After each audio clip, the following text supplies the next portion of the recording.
Martin had always been the kind of man everyone trusted, the kind of man who never said no, who always smiled kindly, who solved problems he didn't create, and who carried the emotional weight of others as if it were his purpose in life.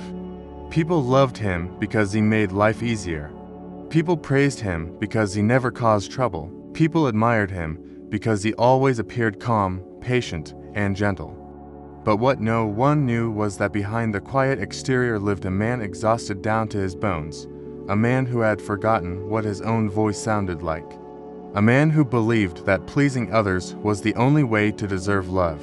He had learned this belief early in childhood.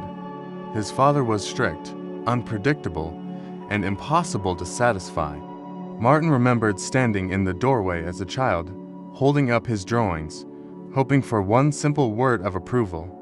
His father barely glanced at them, muttering criticisms that left deep marks. Martin quickly learned that love was conditional. Love had to be earned. Love was a reward for perfect behavior, so he spent his life performing, smiling, helping, apologizing, making himself small to avoid conflict. He carried this survival strategy into adulthood, treating it not as a habit, but as his identity.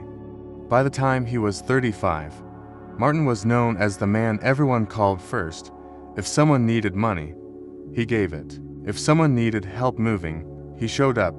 If someone needed emotional support at 2 a.m., he answered the phone. People praised him as the kindest man they knew, but the praise felt strangely empty to him, because he suspected, though he never dared admit, that the love he received wasn't really for him.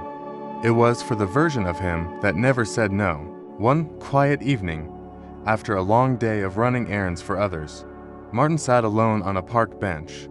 The sunset painted the sky in soft gold, but he felt nothing, just emptiness, a silent ache. He rubbed his hands together, realizing they were trembling. Not from cold, but from something deep inside him he'd ignored for years. He looked around the park and saw families laughing, friends walking, children running. Everyone seemed to belong somewhere, everyone but him. He whispered to himself, "Why do I feel so alone?" But he already knew the answer. Because he had built a life where he existed only for other people. A few minutes later, an old man approached him. He wore an expression of quiet understanding, as if he could sense the weight sitting on Martin's shoulders. Without asking permission, the old man sat beside him. They shared a few moments of silence before the old man spoke. "You look like someone who has lived his whole life carrying people who never learned to walk." Martin blinked, stunned. He had never met the man before. "I don't understand," Martin said softly. "Oh, you understand," the old man replied. "You just never wanted to hear it." Martin looked away. I'm just trying to be a good person." The old man shook his head. "There is a difference between being good and being used." Martin felt a sting in his chest. He wanted to argue, but he didn't have the strength. After a long pause, he said, "If I don't help people, they won't stay." The old man turned to him, eyes sharp with truth. "And those who stay only because you exhaust yourself are not staying for you." Martin swallowed hard, his breath unsteady. The sentence hit him like a thunderbolt, as if someone had finally spoken out loud a truth he spent years burying.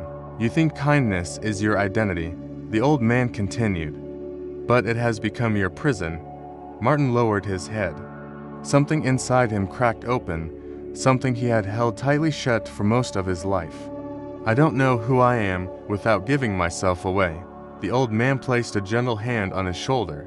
"Then you've never met yourself, only the version of you that learned fear." For the first time in years, Martin felt the urge to cry. Not because of sadness, but because of recognition. He whispered, "I don't know how to change." "Change begins," the old man said, "when the tired part of you finally speaks." The words lingered in the air, heavy and true. Suddenly, Martin felt memories rushing back, moments he had been walked over, times people expected him to sacrifice without thanks, days he skipped meals to help someone else, nights he stayed awake comforting people who forgot him the next morning. He remembered every time he swallowed no and replaced it with sure. He realized he had not lived a life, he had served one. The storm inside him grew as these truths surfaced. He took a shaky breath. If I stop pleasing people, what will I have left? The old man answered, yourself, and that is enough. Martin closed his eyes.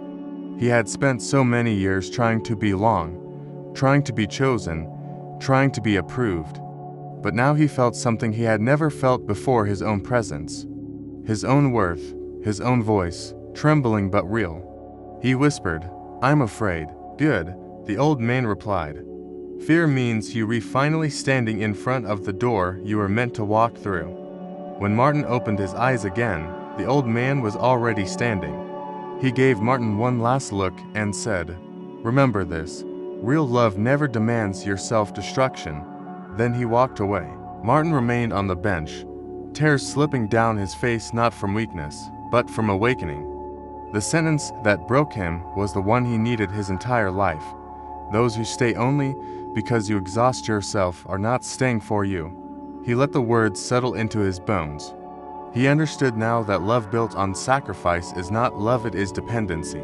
Approval earned through exhaustion is not approval, it is manipulation. And self-worth measured by usefulness is not self-worth, it is self-erasure. For the first time, he allowed himself to sit without offering anything, to breathe without feeling guilty, to be a person, not a tool. As the sky darkened, Martin whispered to himself, I choose me now. He stood, walked home, and as he stepped through his door, he felt something unfamiliar. Freedom, quiet, soft, fragile, but finally his.